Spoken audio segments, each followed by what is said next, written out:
my shoes and out the door. 5, I'm alive. 6, 7, 8, feeling great. Hello, BYWG tribe. This is Dr. Noah. We wanted to make you aware of our never-before-featured Product of the Month and newly released Book of the Month for February 2018. Keep in mind, all the links, discount codes, and special offers for the product and book will be listed in the show notes in iTunes, in our weekly newsletter, and on our website at www.beyondyourwildestgenes.com at the Listen Now tab.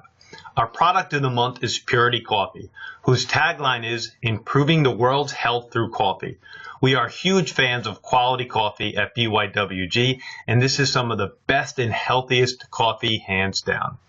Our book of the month is Beyond the Label, 10 Steps to Improve Your Mental Health with Naturopathic Medicine by Dr. Christina Jarndal, ND. Both John Butcher discussing Purity Coffee and Dr. Christina Jarndal discussing her newest book can be heard on the Beyond Your Wildest Genes podcast during the month of February. Hey everybody, welcome back to the Beyond Your Wildest Genes podcast. I'm your co-host today, Dr. Mike Akinfora, and today I'm thrilled to have with me on the show Ann Cairns. Ann, how are you? I'm great. Thanks for having me on the show. Oh, we're thrilled. Ann's written a phenomenal book, and as I said in our little preamble before we went live, that she's written some stuff. Her book is The Abundance Code, How to Bust Through the 7 Money Myths for a Rich Life Now. She's written this, and there are things in here, and you guys know I love to read, but she's written some things that I've never heard of before, and I had to get Julianne on the show so she can share with you. So she's the author of the top-selling book, as I said, The Abundance Code. It's published by Hay House, and that will be in the show notes, folks. And she's the creator and director of the documentary The Abundance Code and the CEO of an online financial market education company based in Sydney, Australia, called Trading Pursuits Group. Julie has over 25 years of experience in finance and entrepreneurship and has built a successful 8-figure business. It's her life mission to help people access greater abundance by showing them how to bust through their limiting beliefs about money, wealth, and success. Julie, welcome to the show. Thanks. It's great to be here. It is. I'm thrilled. I can't wait to dive in to your story and what you've written in this great book. So the first question we ask is tell people your story. Tell people how you got here. All right. So I have to go all the way back to my childhood for you to understand where the inspiration for the book came from. So I grew up in Canada. I live in Australia now, and both my parents are actually Australian, but my brother and sister and I were all raised in Canada. And my father was a very successful surgeon, and my parents had also invested quite well in real estate. So for the first 8-9 years of my life, I had a very, very prosperous upbringing. So my parents were quite wealthy. They had a beautiful architect design lakefront mansion. They owned their own airplanes, collecting art. My brother went to a very private, exclusive private boarding school. And when he was attending there, Prince Andrew went there at the same time. So you get some idea of, the level of wealth that was going on. There was really nothing I could have wanted. I had everything that I could want in life. And then when I was about 8 or 9, my parents started to drink quite heavily, and maybe we'll talk a little bit later about why I think things came unstuck for them. But they started to drink quite heavily and sort of spiraled down into a bit of an alcoholic downward spiral. Life started to fall apart. And when I was 11, they broke up. That was all quite traumatic and dramatic. And I ended up living with my mother, who declared bankruptcy. So somehow along the way, all the money had been lost. My sister and my father moved back to Australia. My brother was seeing out the year at boarding school. So all of a sudden, I'm just me and my mom and on welfare, and she's declared bankruptcy. So I often say it was like getting the worst possible role in a game of snakes and ladders, Yep. just all of a sudden slid all the way down to the bottom of this socioeconomic pile. And it was a total shock for me. That time was just very traumatic, and I wasn't coping very well. When I was sort of 13, I started smoking dope and cutting school and hanging around with the rough crowd and binge drinking a bit. I was kind of going down the wrong path. And I don't really know why, but at some point, about the age of 15, I kind of shook myself and said, hey, nobody's going to do this for you. You know, you've experienced having wealth and you've experienced the polar opposite. And I knew that I preferred being wealthy. So at 15, I sort of went, okay, it's up to you now, kid.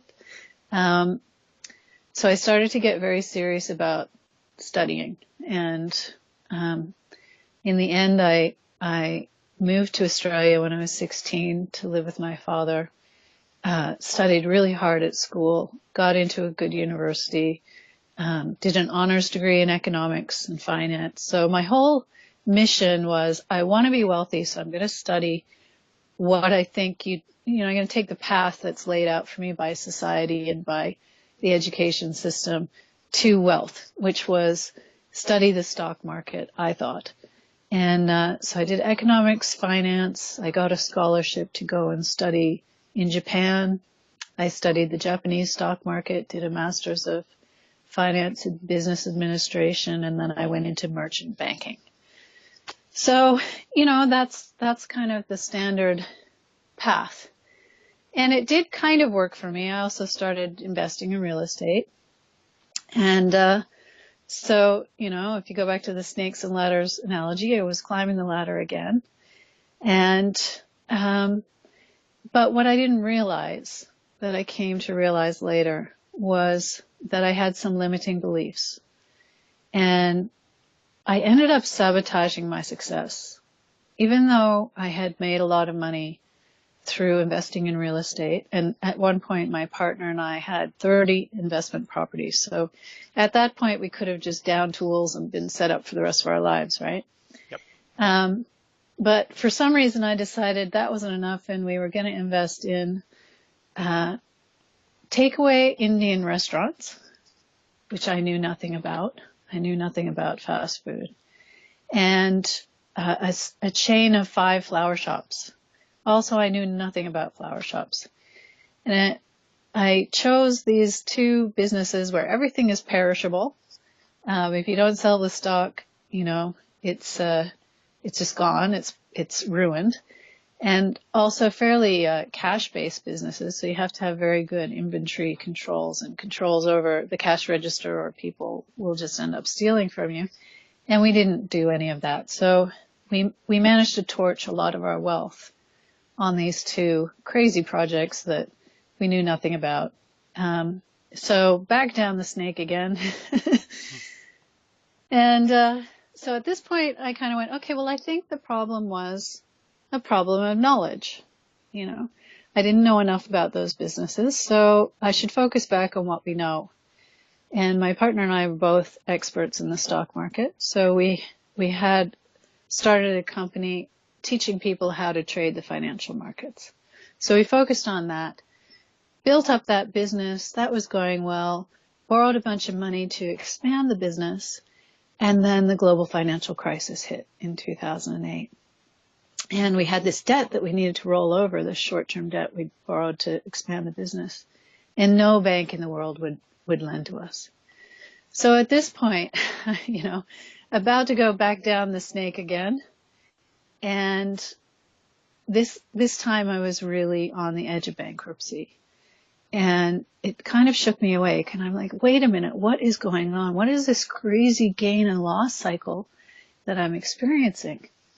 And I recognized, a feeling of terror in the pit of my stomach. And for some reason, I just asked myself the question, wow, when's the first time I felt this? And I realized I'd felt it when I was 11 and my parents had broken up. And I went, wow, wait a minute. am I stuck on this cycle of gain and loss because that's the pattern I experienced in my childhood with my parents having all this wealth and then losing everything? Am I stuck in this cycle because I think that that's how the world goes? And that moment was a bit of an epiphany for me. And huge epiphany. And I started to become interested in the subconscious mind and read very heavily. Someone had given me a great book called The Power of Your Subconscious Mind by Joseph Murphy. I don't know if you've ever read that book. I have not. It was written in 1963, and it's a great one. It's a bit of a classic. So that got me on the track of understanding that not all of our decisions in life are based on rational, conscious reasoning. That sometimes, in fact most times, we make our decisions based on our subconscious beliefs and our subconscious urges. And so I suddenly became aware that I had all of these beliefs about money and success and wealth that had come from my childhood. And then at the same time, I was obviously involved in a business teaching thousands of people how to grow their wealth through trading financial markets. And it was actually one of my jobs in the business was supporting the clients who were having a difficult time applying the teachings. And over I would find for them, the problem was not in desire. They definitely had a burning desire to create wealth. The problem was not in knowledge. We had taught them well, and they had learned the same thing that all of our other clients had learned about trading markets.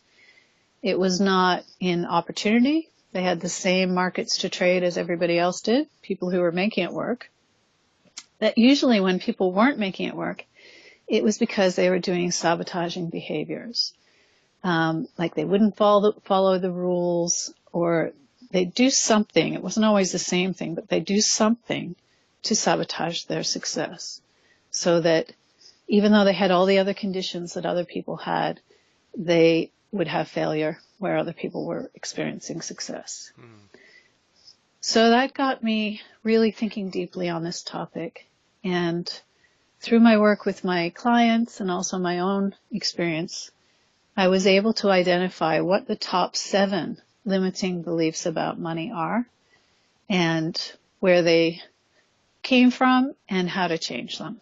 And that's what I decided to write my book about, because I'd seen, and I thank you for your compliment that you read things in my book that you haven't seen in any other book. That was also my experience. I read a lot about how to change subconscious beliefs, but I hadn't read very much about, well, what are they? What are the beliefs you need to change? And how do you go about doing that? There wasn't a lot of systemized thinking on that topic. Let me ask you a question before we get into this. When you brought this up, like it's not the desire, it's not the knowledge, it's not the opportunity, but it's sabotaging behaviors. When you were able to talk with these folks, like for me, the light bulb went off. It was kind of like, I don't know if you remember that movie with Kevin Costner, Field of Dreams, where the brother-in-law's like, you know, what are you talking about? You need to sell this, and right. All of a sudden his niece falls and he saves her and he turns around and says, when did all these ball players get here? Like reading your book, the light bulb went off for me. Like, holy moly! So when you talk to people, was it the same, like, oh my God, kind of thing? Yes. For a lot of people, they don't realize that subconscious beliefs are governing their behavior. And like the analogy I come up with is, imagine you have a glass table and you have a figurine on top of the table, right? Mm-hmm. And then you have a magnet underneath the table, so that it's like a metal figurine and you've got a magnet under the table. What's really going on is that the magnet, which represents our subconscious mind, is really moving the figurine. So the magnet goes left, the figurine goes left. The magnet goes right, the figurine goes right. on the conscious level, we say to ourselves, so we're the figurine, we say, I think I'm going to go left. But it's actually after the magnet's already started going left that we say that. We do an ex post kind of rational justification of what our subconscious mind is already getting us to do. So we might say, hey, there's something I want over on the left side here. I'm going to go left. But it's just justifying what's already happening. And when you become aware that actually there's this magnet, there's this subconscious programming, and it's doing most of the decision making, then you can get in there and you can reprogram that code. And I do think that belief change is like a mental software update, basically. You can actually get into the code and you can update it so that your subconscious is aligned with what you consciously want. What often happens is on the conscious level, we want something. So we say, I want to be wealthy. And then subconsciously, we might have a belief like, money is easy come, easy go. So we never actually get to our wealth objective because we make money and lose it. And then we make money and it goes out on bills, or we make money and we find a way for it to leave our life just as quickly as it's entered. And that's one belief that's very, very common. Or say you have a desire, a conscious desire, that you don't want to work very much. You want to have plenty of money and plenty of time to go on holidays and be on the beach. But at the same time, you have a subconscious belief that you have to work hard for your money. And so then what people find is they never get to that holiday lifestyle that they want because they're always working hard for every dollar that they make. So those are just examples of how your subconscious beliefs can be out of alignment with what it is that you consciously want. And when that happens, the subconscious belief wins every time. Every time. Yeah, because the subconscious is like, so coming back to the computer analogy, right? If your subconscious beliefs are like your software, it's operating in a kind of 500-bit processor environment, let's say, whereas your conscious mind only has access to a 50-bit processor. So, the automated systems in your brain are just way more powerful than the conscious mind systems. Got it. All right. So you highlighted 2 of the 7, but I just want to back up for a minute and can you just cover basically what our belief framework is? The thing that you wrote is, I'll believe it when I see it, and then let's go from there. And we can work on my limiting belief, which is money is easy come, easy go. Right. Okay, cool. Which is a very, very common one, by the way. And I have a really good switch out for that one. So we'll come back to that. Good. So essentially, the automated systems in our brain, which is where our subconscious belief programs are residing, we have something called the reticular activating system. And it's basically the system that allows us to sort the incoming information into our brain into what we think is important or relevant or useful. And that essentially is things that we believe to be true, things that we believe to be important, and things that we believe to be relevant. So a lot of people have had the experience when they decide to buy a new car, and they're thinking about what kind of car they want to buy. And all of a sudden they start seeing those cars everywhere on the road. Have you ever had that experience? Sure. And that is actually the reticular activating system at work. So when you're thinking about buying the car and you're thinking about what model you want to buy, you've told your brain, please sort the incoming information for that model of car. And then you just start seeing them more often because your brain is sorting for that. So that applies to every bit of information, really. There's way too much information for our brain to take in at any one time, so we have to have fairly ruthless sorting mechanisms so that our brain doesn't become overwhelmed. So it's basically the case that whatever you believe to be true, you sort for evidence of that. And you chuck out evidence to the contrary. So you see what you believe. You don't believe what you see. You only actually see the things that you already believe to be true. Gotcha. Yeah. So it's very important to know, what are you sorting for? Because if you are sorting, if you want success, you better be sorting for opportunities for that success. If you're not sorting for opportunities, if you're sorting instead for risks or for things that you're afraid of, which a lot of people do, you're not going to see the opportunities. You're just absolutely not even going to see them. So you certainly can't act upon them.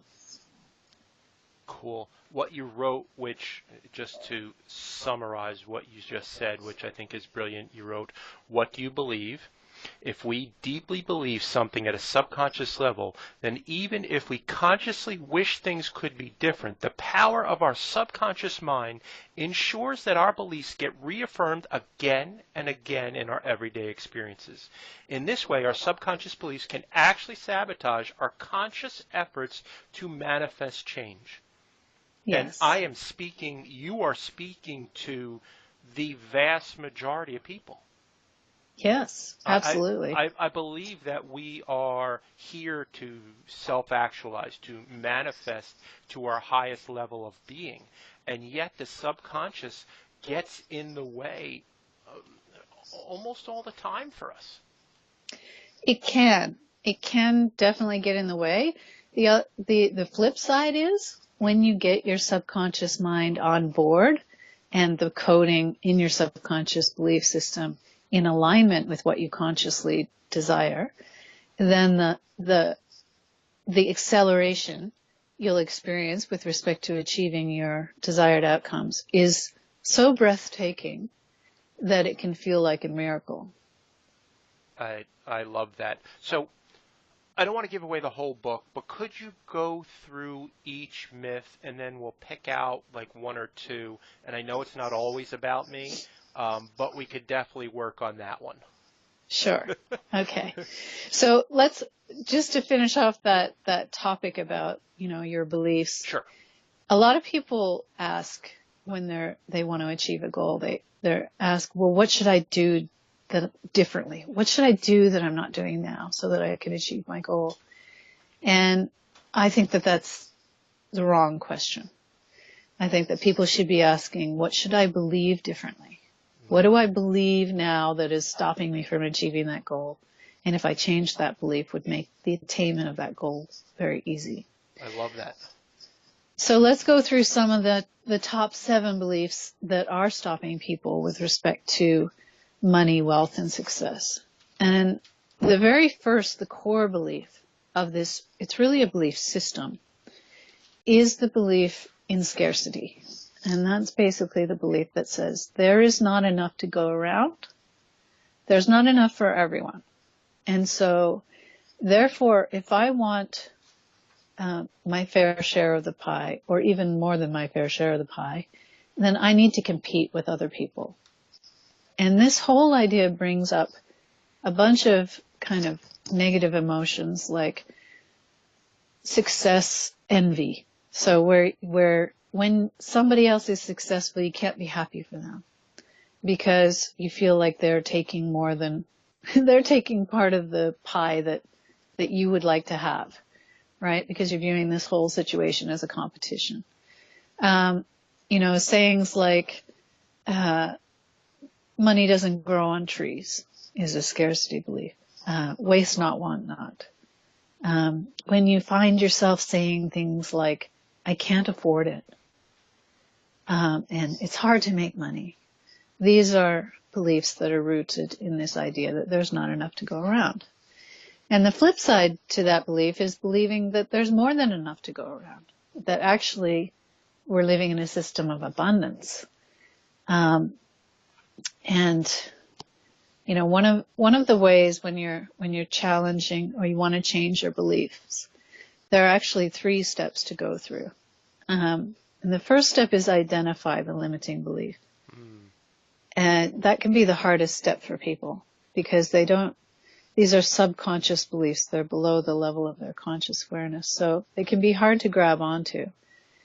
And that's part of the reason I wanted to identify what are the top 7 limiting beliefs, because if you get those 7 limiting beliefs sorted out and unlimit them, that's kind of 80% of the battle, 90% of the battle for some people. So the first step is identify the belief. The second step is to weaken it. So we want to insert doubt into the absoluteness of that belief. So people who think money doesn't grow on trees and it's hard to make money and I'll never be able to afford my own home, or, who are saying things like that, it's important to question that and say, well, is that actually true? Is it true that it's hard to make money? Is that true for everyone? Aren't there examples of people out there who have found it very easy to make money? Is it true all the time? Have I even experienced times when it's easy to make money? Even though I may have gone on to sabotage myself and make that money disappear again, have I never experienced money flowing to me easily? So we just start to argue the counter case. And with scarcity, the biggest counter case I've ever come up with is, the fact that we live on a planet with the sun beating down on us, sending, the estimate is 5,000 times more energy per minute than we currently are using. So 5,000 times more energy is coming to our planet that we're not capturing than we currently need to do everything that we're doing and serve the entire population. And we are getting better at capturing that energy through solar cell technology. So it's not actually a big leap to say we're living in a virtually limitless abundant system. But we don't believe that, do we? And our whole economic system is not based on that idea at all. So it's interesting, as a collective society, we don't seem to believe that. But just because everybody believes in scarcity, it doesn't actually mean that it's true. So that's an important thing to realize. Okay, so the second myth is that time is money. So that the only way for us to make more money is to exchange our time for it. So in terms of weakening this myth, obviously this is not true for everyone. Some people make money by having their money make more money for them.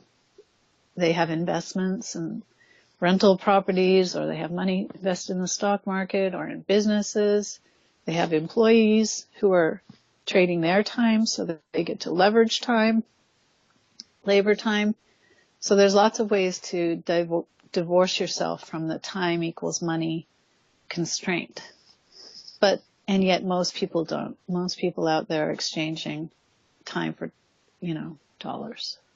And that's the paradigm that they're working within. And it is true, there are only 24 hours in a day. Yeah. So, that's not a belief, that seems to be a fact. So the only way to divorce yourself from the time is money constraint is to make sure that,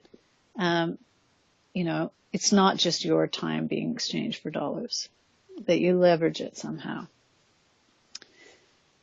Okay, so the third myth is the idea that your worth as a person is somehow tied to the work that you do. So this is where the idea you have to work hard for your money comes from. Our entire education system is really based around this one, where, your level of education determines, how much an hour of your time is worth. So if you're, a fast food worker, you're going to get minimum wage, whereas if you're a surgeon, you're going to get way more. depending on your level of education. But this in itself is still just a paradigm. There are ways to ensure that, the work that you do is actually worth what you say it's worth. So, one of the ways to do this is to leverage what you do. So if book writing is an example. I write the book once, but I get paid for it over and over again. So, there's a passive income stream associated with the book. Similarly, if I do an online course, I might record that once, and yet I can sell it over and over again. So it's not necessarily the case that there has to be a limit on how much my work is worth. Okay, so the fourth myth is that it takes money to make money. So this kind of comes from the rich get richer while the poor get poorer idea, where if you didn't have money to start with, then you're kind of locked out of the system, and there's no way to break through. You need money to get started, and if you don't have it, you're kind of too bad. And this is also definitely not true. I think it's certainly true that everybody starts where they're at, and not everybody starts at the same place. That's absolutely true. Some people start with more money and more opportunities than other people.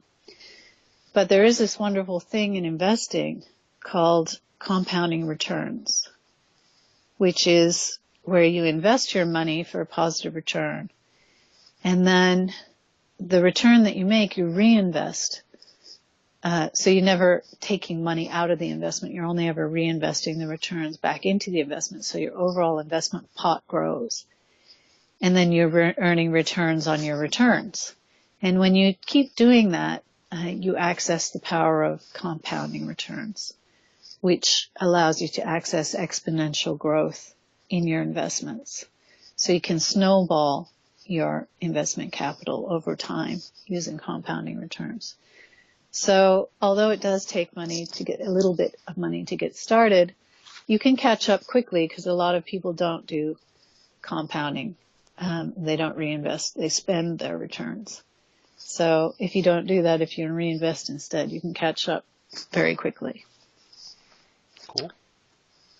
All right, now your favorite myth. Yes. That money is easy come, easy go. This is the fifth myth.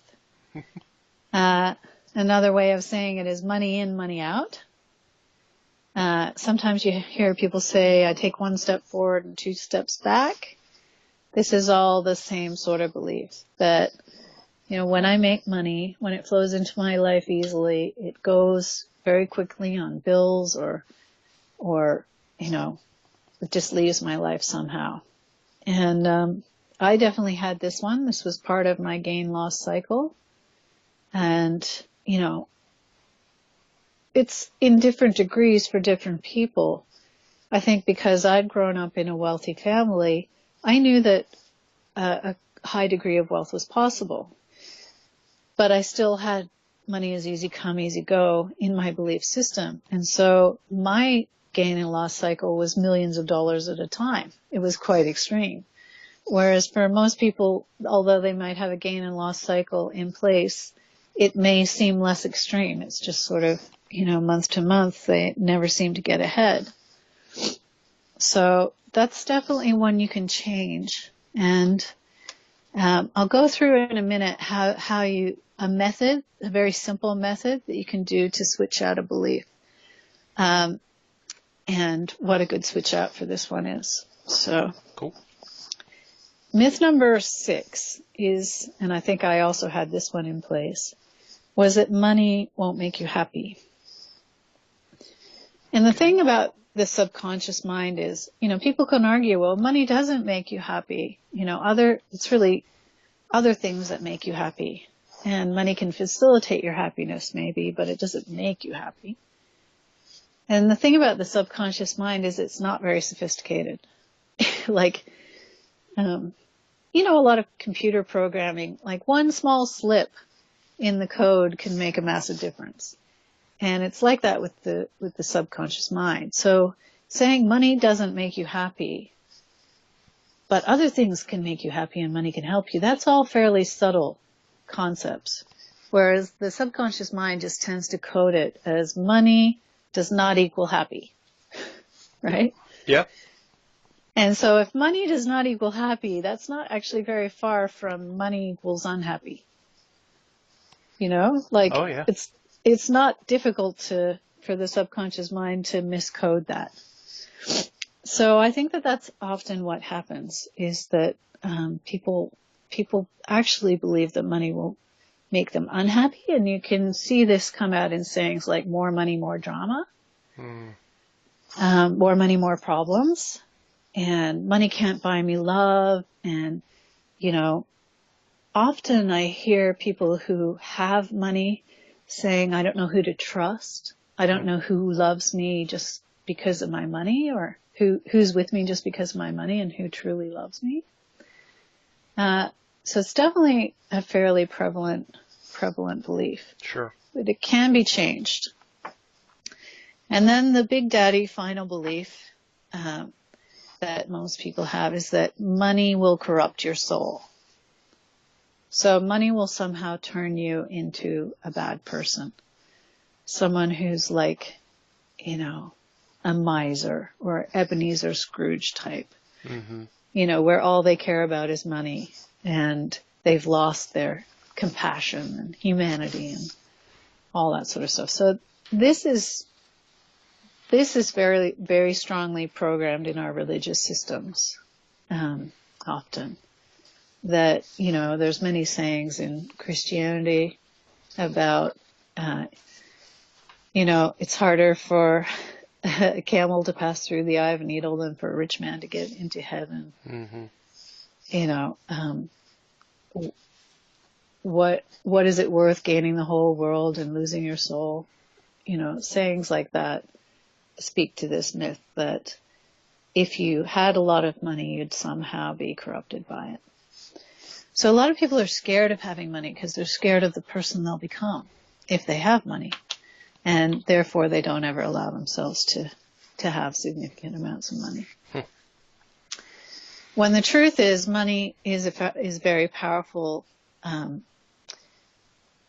if you want to have greater impact, if you want to do good work in the world, if you want to change things that you believe are unjust or that, you know, you're not in alignment with, having money can pave the way for you to have greater impact. So it's actually one of the things that it can allow you to actualize what it is you want to do in life in a very powerful way. And yet a lot of people deny themselves that opportunity because they think they're going to suddenly change somehow. I love it. Okay, so those are the 7 money myths. And as I said, with changing beliefs, it's very important that you follow the 3 steps. So the first step is identify the belief. The second step is weaken the belief. And then the third and final step is to overwrite the belief or replace it with a new belief. Now, a lot of people skip to the third step without doing the first 2 steps. So, you know, in the third step, there are things like saying affirmations or doing vision boards or, you know, listening to hypnosis tracks. There's quite a few different techniques in that third replace the belief step. But if you haven't done the first 2 steps, they tend not to work in a permanent way, the third step. So it might work for a little while, but then it kind of breaks down. It's kind of like, I say, like if you were putting wallpaper on a moldy wall and you didn't clean the mold off the wall first, you just put the wallpaper on top, it would look good for a little while, but that mold would continue to grow underneath and eventually it would poke through. So it's like that with belief change, where if you don't do the first 2 steps of clearly identify the belief and weaken it, then the third step of overriding often doesn't work. Mm-hmm. So having said that, with your money is easy come, easy go belief, I'm going to assume that you've done the first two steps. So you have identified the belief and you have argued the counter case. You have weakened the hold on your mind of that belief. Absolutely. Okay, and then we progress to the third step. And a very simple version of the third step is something I call the sleepy mind method. And that is where you take your new belief, so you design a new belief that's not going to limit you. And with money is easy come, easy go, a really simple substitution is money is easy come, easy grow. Love it. So this allows for the idea that money comes into your life easily and it continues to grow. That doesn't mean that none flows out, just that your overall wealth continues to grow. You could be even more specific and say money flows into my life easily and my wealth grows and grows. So you choose the belief you want to use to replace and then put it on a card, like just a little index card or even a sticky note, and put it beside your bed. And then when you're falling asleep at night, you want to get into that kind of groggy, almost half asleep state, because the veils are parted more at that time. You have more direct access to your subconscious mind when you're in that kind of groggy state. Then you pick up the card and you repeat it to yourself 3 or 4 times out loud. And then put it down and go to sleep. And then first thing in the morning when you wake up and you're still kind of groggy, you pick it up and you do the same thing. Read it out loud 3 or 4 times and then put the card down and get on with your day. If you do that for about a week, you'll find that you'll make huge progress with that belief. I love that. That's brilliant. Super simple.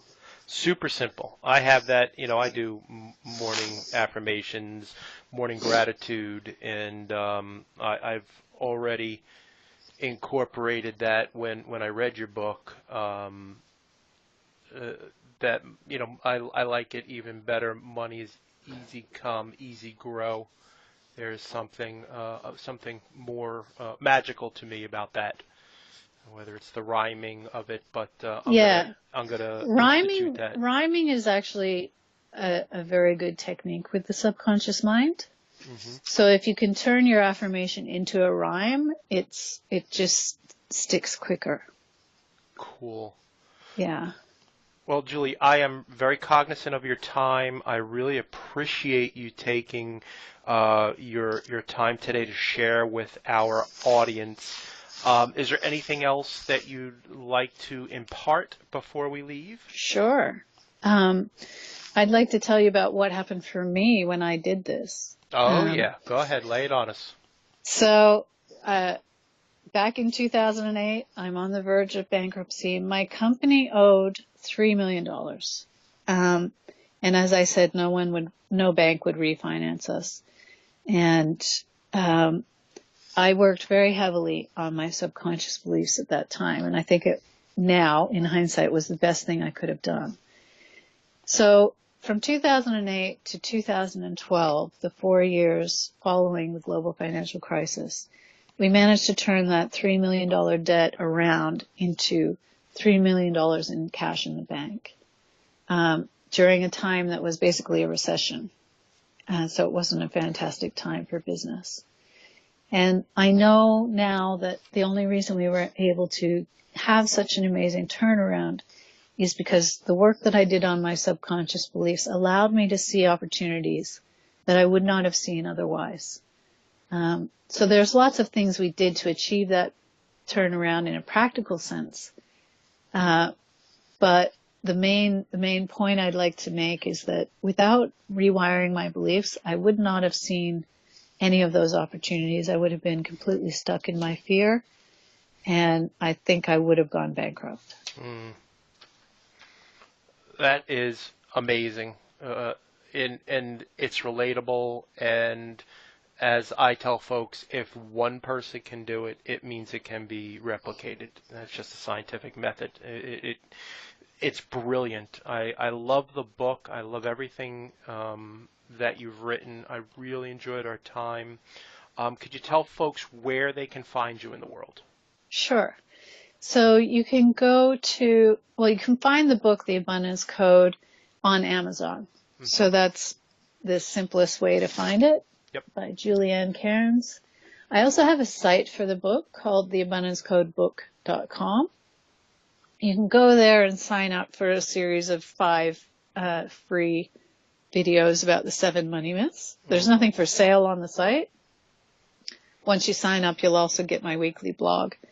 But really, there's no upsell, which is often the case when you go to someone's site and put your email address in. So just to rest assured that there's none of that. Mm-hmm. And, otherwise, what about your class that you teach in Australia? Right. So right now I'm working on a startup business, which is an app